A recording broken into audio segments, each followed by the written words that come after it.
자, 오늘은요. 그냥 눈에 보이는 것만 그린 게 아니라 자기가 믿는 세계, 그 신념을 캔버스에 담아낸 한 예술가의 이야기 속으로 한번 푹 빠져보려고 합니다.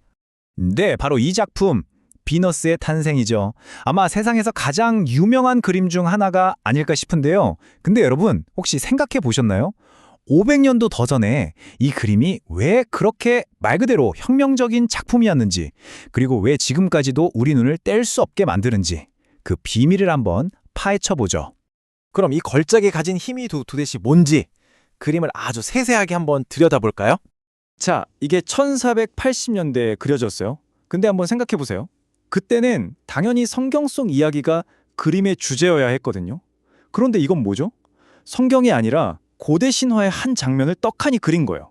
와, 이건 그 당시로선 정말 파격적이고 대담한 선택이었습니다. 그림 속 인물들을 한번 볼까요? 그냥 서 있는 게 아니에요. 다들 각자의 역할이 있거든요. 왼쪽에서 서풍의 신 제피로스가 입김을 불어서 비너스를 해안가로 살살 밀어주고 있고요. 오른쪽에서는 계절의 여신이 막 옷을 입혀주려고 기다리고 있죠. 그러니까 이 한 장면 안에 비너스가 세상에 도착하는 완벽한 이야기가 다 담겨 있는 거예요. 대단하죠? 여기서 보티첼리만의 스타일이 정말 잘 드러나는데요. 당시 다른 화가들은 어떻게든 그림을 진짜처럼 입체적으로 보이게 하려고 했었거든요. 근데 보티첼리는 완전 반대였어요. 그런 사실적인 묘사, 일부러 안 한 거죠. 대신에 인물들의 부드러운 선, 흐르는 듯한 옷자락, 이런 장식적인 요소들을 강조해서 뭐랄까 전체적으로 음악이 흐르는 듯한 몽환적인 분위기를 만들어냈어요. 자, 그렇다면 이런 엄청난 걸작을 탄생시킨 주인공, 이 혁신적인 예술가는 도대체 어떤 사람이었을까요? 바로 이 사람입니다. 산드로 보티첼리. 1445년 르네상스의 심장이었던 피렌체에서 태어나서 그 시대의 활기 넘치는 정신을 캔버스에 고스란히 옮겨 담았던 거장이죠. 그의 인생을 들여다보면요. 정말 놀라운 성공과 아주 깊은 좌절, 그야말로 극과 극을 오갔어요. 마치 그가 살았던 피렌체라는 도시의 그 격동적인 역사를 그대로 보여주는 것 같았죠. 근데 보티첼리가 그냥 예쁜 신화 이야기만 그린 화가는 아니었어요.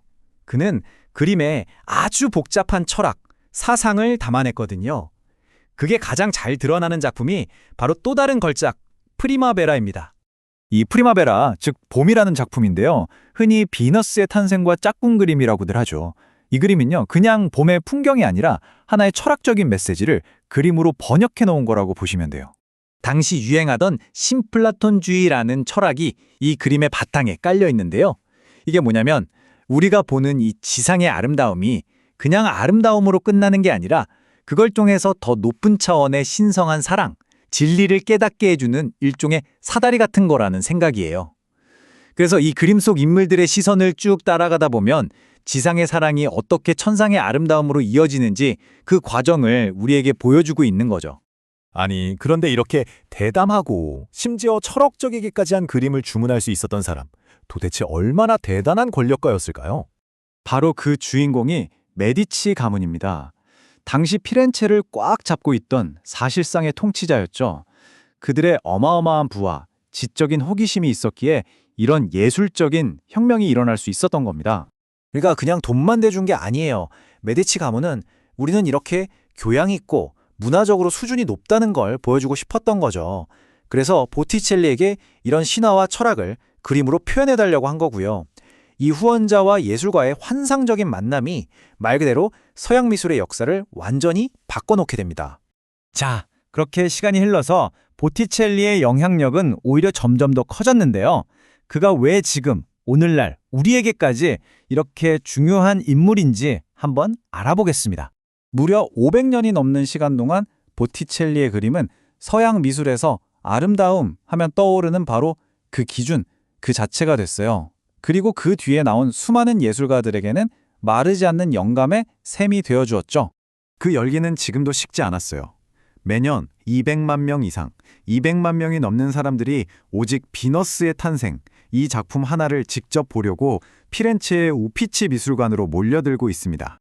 그리고 이제 그의 예술은 미술관 벽 안에만 갇혀있지 않아요.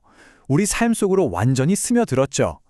우리가 보는 패션, 광고, 영화 같은 수많은 대중문화 속에서 보티첼리의 이미지는 계속해서 새롭게 태어나고 있습니다.